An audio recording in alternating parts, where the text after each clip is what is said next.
अंतिम तीर्थंकर जिन्हें पूरा विश्व जानता है और जिनके द्वारा बताए हुए सूत्रों को आज संविधान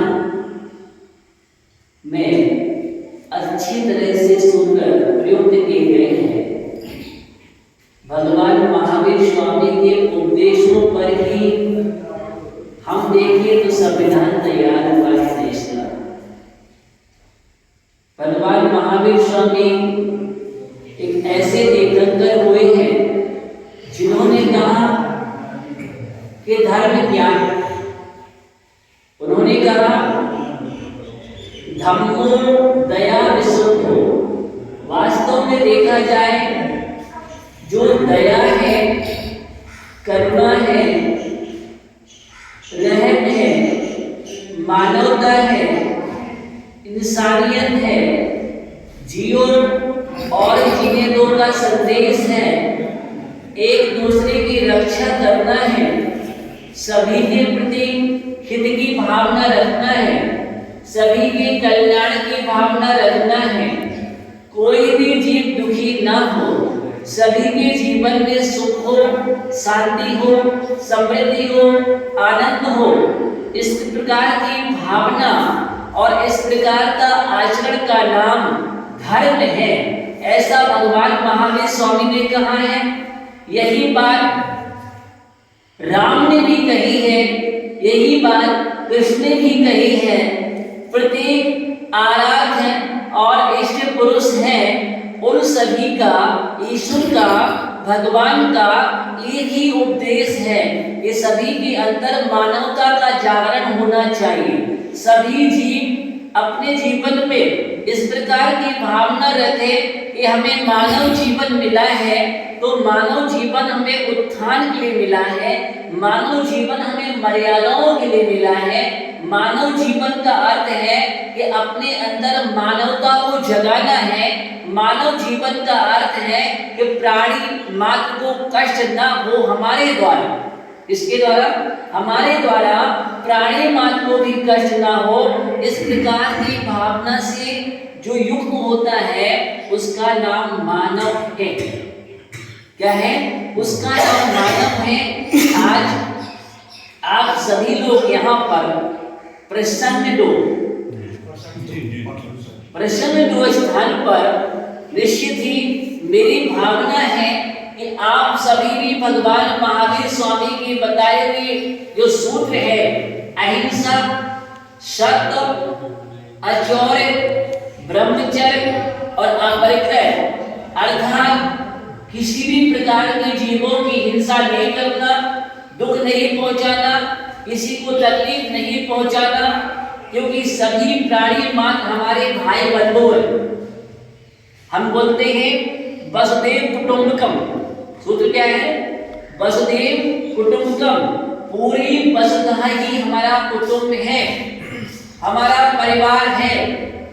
एक छोटे से छोटा शुद्ध प्राणी भी क्यों ना हो, चिड़िया हो, पशु हो अथवा पक्षी हो, ये सभी के सभी के अंदर भगवान आत्मा है। उस भगवान आत्मा को निहारो। इसलिए भगवान महावीर स्वामी ने या हमारे वीतरागी राम, कृष्ण, हनुमान सभी ने एक ही उपदेश दिया है और एक उपदेश यही है कि हम वास्तव में शाकाहारी बने। क्या बने?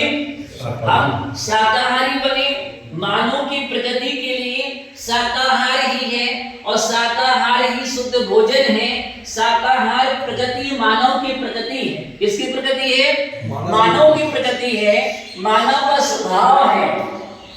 इसलिए आज यहाँ पर सभी लोग अपने जीवन में एक सूत्र याद रखें तो कुछ भी हो जाए हम किसी भी जीवों का घात नहीं करेंगे, किसी भी जीव को हम सताएंगे नहीं, हम मारेंगे नहीं।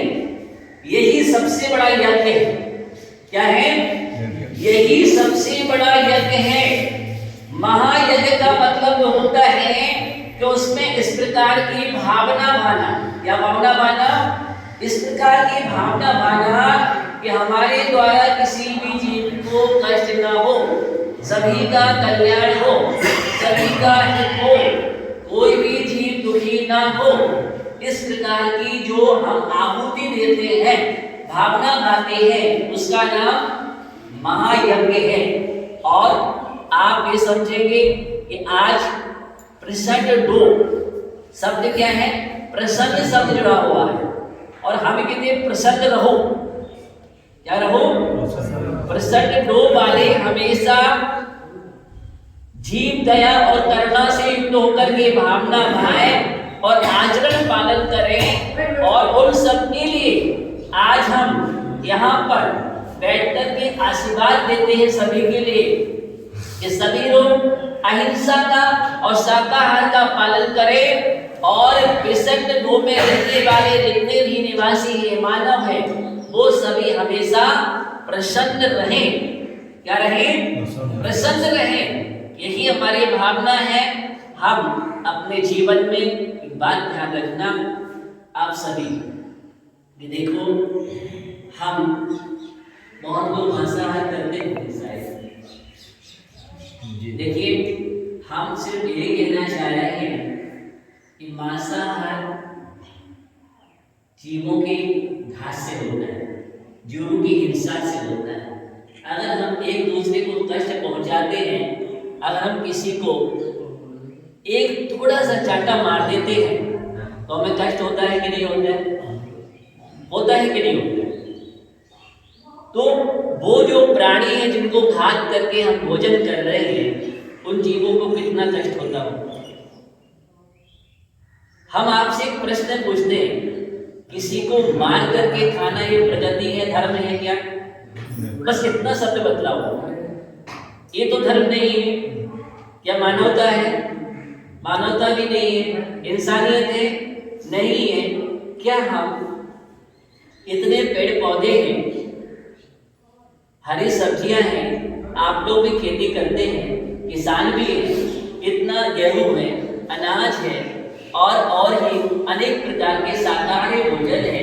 क्या हम अपने जीवन में इतना संकल्प नहीं कर सकते हैं कि हम शाकाहारी भोजन करें, स्वस्थ रहें, मन प्रसन्न रहेगा, यह लोग भी सुधरेगा, पर लोग भी सुधरेगा, क्योंकि हमारा भारत देश पूरे देश के लिए शाकाहार का उपदेश देता है। किसका देता है? अहिंसा का उपदेश देता है। आज हमारा पूरा का पूरा देश अगर विश्व का गुरु है, इसका अगर विश्व का गुरु है तो उसका कारण क्या है? उसका कारण एक ही है कि हमारे देश में ऋषियों ने, मुनियों ने साधना की। क्या की है? ऋषियों मुनियों ने यहाँ पर साधना की है। अनेक महापुरुष हुए हैं, अनेक संत पुरुष हुए हैं, जिन्होंने अपने जीवन में त्याग तपस्या करके देश के लिए संस्कार दिए, त्याग दिया, तप दिया। और हमारा भारत देश त्याग और तपस्या के माध्यम से विश्व का गुरु कहलाता है। आध्यात्मिक देश। कौन सा देश है? ये आध्यात्मिक देश है। इसलिए हमें इस आध्यात्मिक देश पर गर्व होना चाहिए कि हमने यहाँ पर जन्म लिया है। ये हमें गौरव होना चाहिए कि ऐसे हम देश पर जन्म हमने लिया है।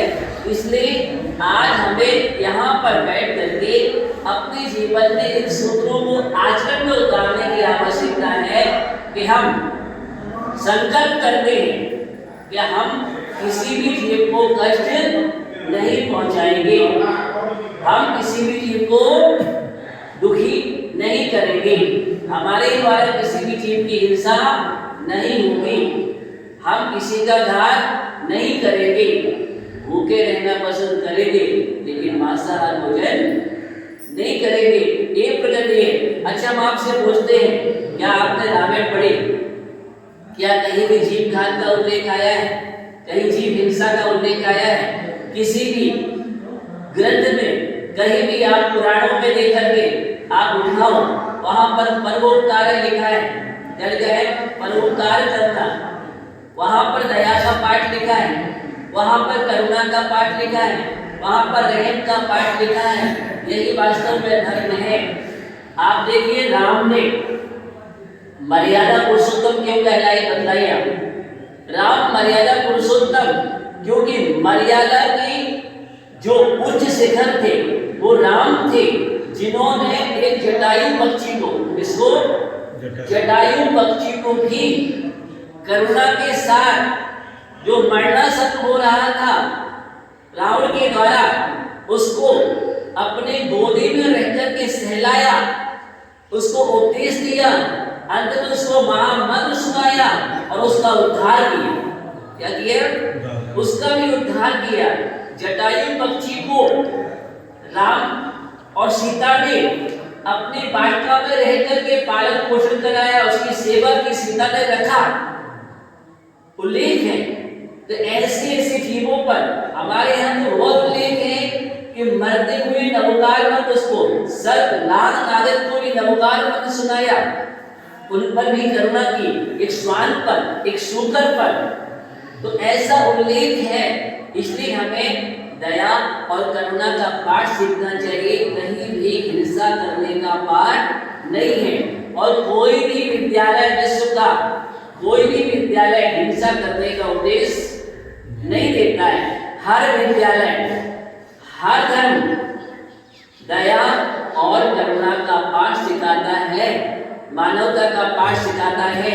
आप लोग भी विद्यालय में गए तो क्या इस प्रकार की विद्या कभी ली गई? एक दूसरे का घात करो, एक दूसरे को मारो?